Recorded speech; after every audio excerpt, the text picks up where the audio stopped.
Hello guys, welcome once again to Geoshastram. So as you can see the figure, I hope you all have got it. So today we're gonna discuss the two component system.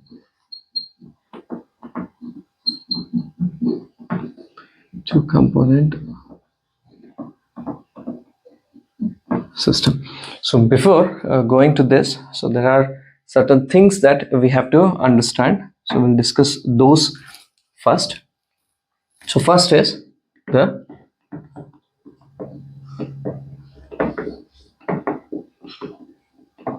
equilibrium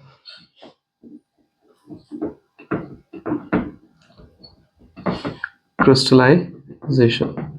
So what is equilibrium crystallization? So equilibrium so itself suggests that so it will be crystallized in a equal form. So if I take a glass and if I pour two hot liquid solution A and B, and if I start to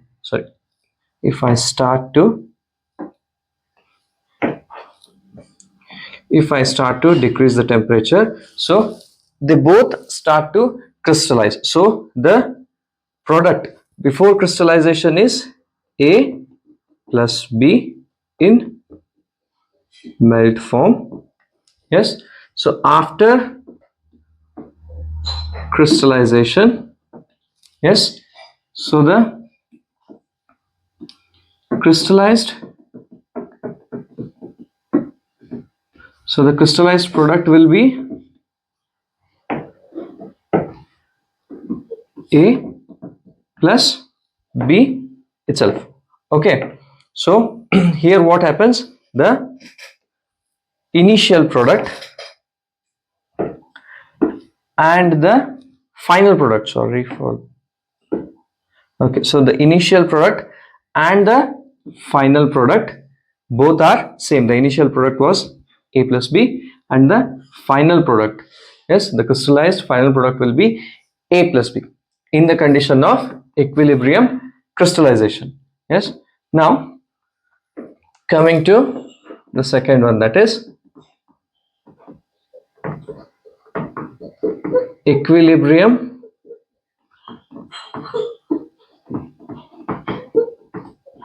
melting. Okay, so here again we'll take a crystallized form comprising of composition E and F. Okay, so I'll start to heat it. Okay, I'll start to increase the temperature. So the final product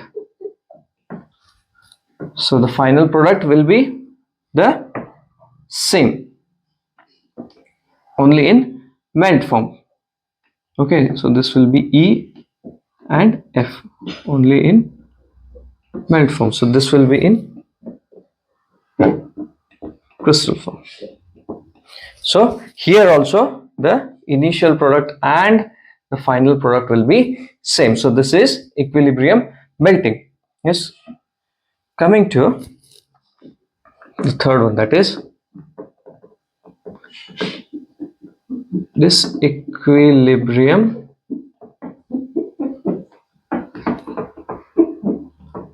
melting and this equilibrium crystallization. Okay, so we'll discuss disequilibrium melting and disequilibrium crystallization. So first we'll take up disequilibrium melting. So disequilibrium melting is also called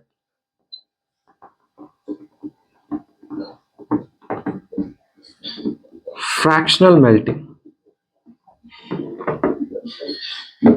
or fractional crystallization. Okay, so here what happens, fractional. So here if I take bowl, okay, and if I add a product A and B, Okay, so this is in melt form.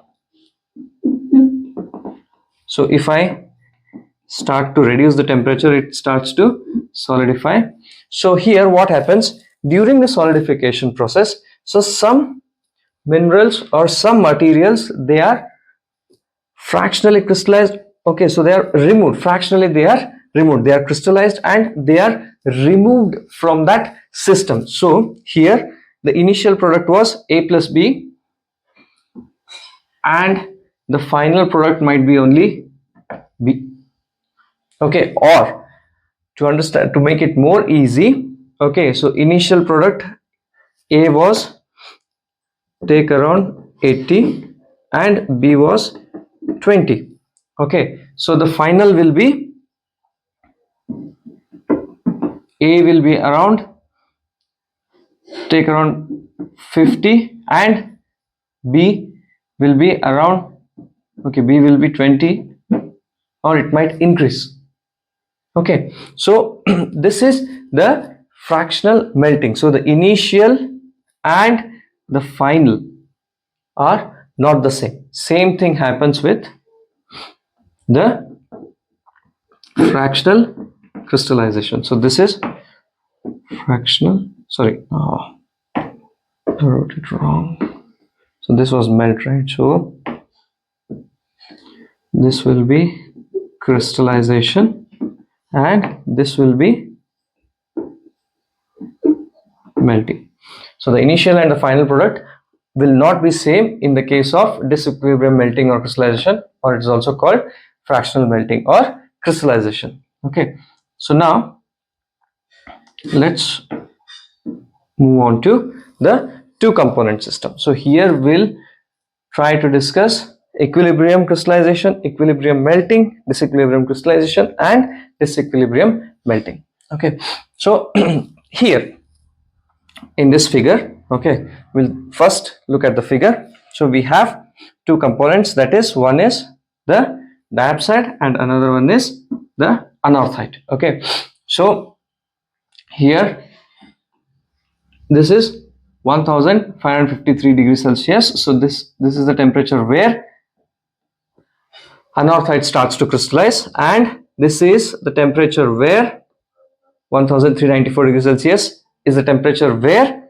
diapside starts to crystallize. This is the temperature degrees Celsius where anorthosite starts to crystallize. Okay, so we'll take one point.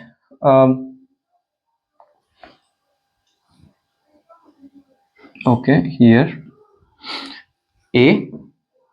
So if I write the composition of A at A, what will be the composition? So it is,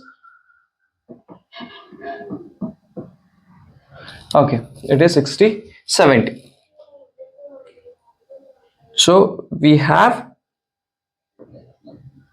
anorthite 70 and we have diapside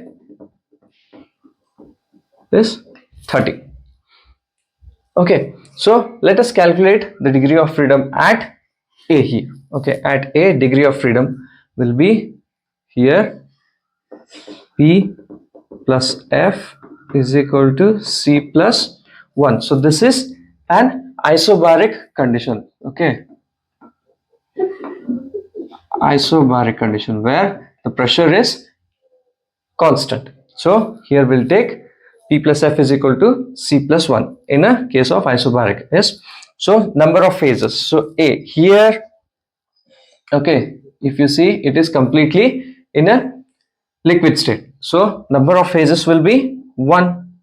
Yes, plus F components, of course we have two, anorthite and diapside, so number of components will be 2 plus 1. So the degree of freedom will be 3 minus 1 will be 2. So here the degree of freedom is 2. Okay, so next we'll move on to this point. Okay, E. What is this E? So we'll discuss that. I'll just clear this. Okay, so in the figure, E is nothing but the eutectic point. So now you might be thinking, what is a eutectic point? Yes, eutectic point is a point where the degree of freedom is always 0. Okay, and here the maximum phases exists. Okay, and it is also called an invariant point. So here in this diagram, so E here it is a eutectic point. So we'll come to that. Before coming to that, so here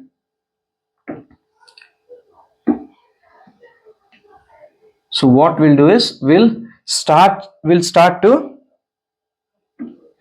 crystallize the point A. So crystallize in the sense, what we have to do, we have to decrease the temperature.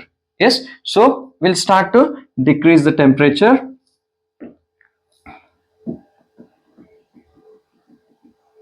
and it comes at this point. This point is B. So at B, the first mineral starts to crystallize. Of what? Of anorthite. Okay, why? Because this line belongs to anorthite, this line belongs to diopside.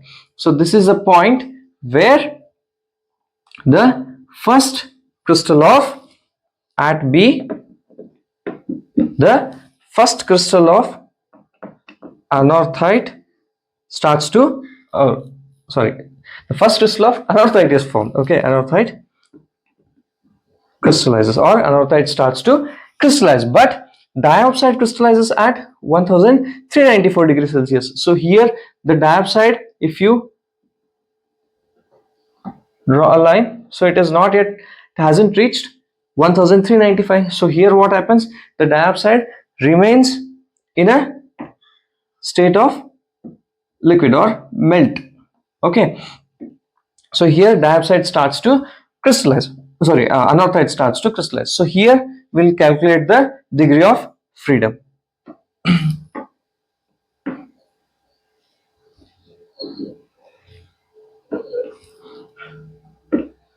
Okay, at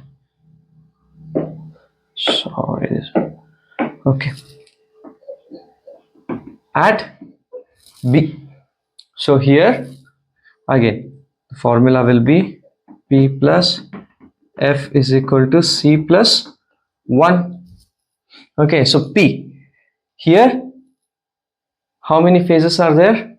2 phases. One is the liquid, that is the diopside, and one is the anorthite, that is some part of anorthite has been crystallized. So we have 2 phases. So 2 plus F is equal to, components are same, diopside and anorthite, 2 plus 1. So this will be, degree of freedom will be 1. So at B the degree of freedom is 1. At A the degree of freedom was 2. At B the degree of freedom is 1. Okay, so now when we reach this point, so it starts to move in this line. Okay, here the anorthite crystallizes. So at this point, at any point, if you calculate here or here, anywhere if you calculate, so the degree of freedom will be always 1. Okay, so it starts to crystallize, and at point E the complete anorthite is crystallized and only left is diopside. So if the diopside is left, and if you see the diopside has reached 1278 degrees Celsius, so the diopside should have crystallized at 1394. So it has reached 1274. So here what happens, the complete anorthite is crystallized as well as the diopside. So it also crystallizes and certain amount of melt is left. So if we calculate the degree of freedom at E,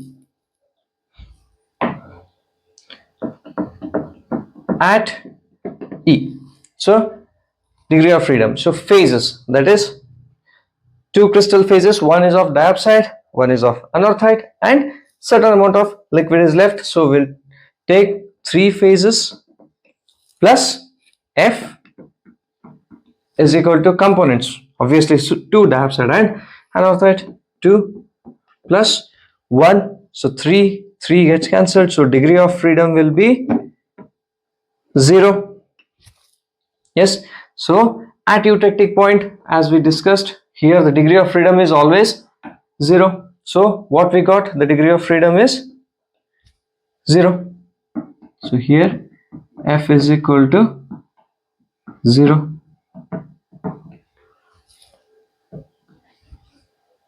Okay, I hope you got this. So this is what we did is equilibrium crystallization. So this is what two component system, isobaric system, that is we discussed equilibrium crystallization. So in equilibrium crystallization we already discussed that the initial and the final, yes, product will be the same. So here we started at diopside is 30 and anorthite is 70. So here in equilibrium crystallization, after crystallizing, the diopside will be 30 and anorthite will be 70. So the initial and the final will be the same. This is equilibrium crystallization. So next we'll move on to equilibrium melting. So equilibrium melting is same as equilibrium crystallization, but in a reverse manner or ulta. Yes, so here we'll take the point, both have already crystallized, so we have to melt it, so we have to increase the temperature. So from here I'll start to increase the temperature at E. Okay, so we know that here we have already discussed the degree of freedom is 0. At eutectic point, the degree of freedom, if you calculate, it will be 0 at E. Then if I increase the temperature, yes, then it will move on this line, anorthite starts to melt. So anorthite starts to melt. Okay, so here the composition was, diopside was how much, 30 and anorthite was 70. Yes, so when it reaches this point, okay, when it reaches this point, so what happens, already at this point the diopside, when the temperature is slightly raised, the diopside is completely melted, and when we move, okay, so if you calculate here the degree of freedom, so here what happened during equilibrium crystallization, the first crystal of anorthite or the first mineral of anorthite was crystallized. So similarly few amount of anorthite is left as a crystal form. So if you calculate here the degree of freedom, it will be 1. Okay, so when it reaches this point, it will, both the anorthite and diopside will melt, and here the same, anorthite will be 70 and diopside will be 30. When both diopside and anorthite melt, okay, so here the final and the initial will be same. Here at A, again the degree of freedom will be 2. So this is equilibrium melting. Okay, so now next, that is disequilibrium melting and disequilibrium crystallization. So we know that disequilibrium crystallization or melting, if we take, so the initial and the final product will not be the same. So if I take somewhere around, okay, here I'll take 60. Okay, so initially I'll start with A, that is anorthite is 60 and diopside is 40. So this is